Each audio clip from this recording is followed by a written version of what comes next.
Hi, thanks for watching this video. Did you know that in Google Hangouts you can draw cute pictures of dogs, cats, elephants on the screen?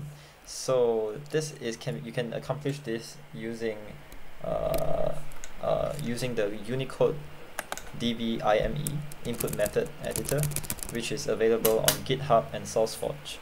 And to do this, you simply need to input the Unicode character for the animal you like, say the pig. I'll choose the pig face, number 3, and then you can just paste it anywhere you like. And this is a text, so for example I can also put the cat. Yeah, 3.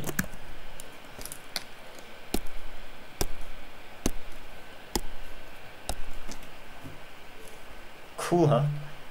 This only works with certain platforms, and it depends on the platform of the other user, not your own user. So it seems to work on the Mac. But yeah, thanks for watching. If it interests you, go and check out the Unicode DB IME. Thank you.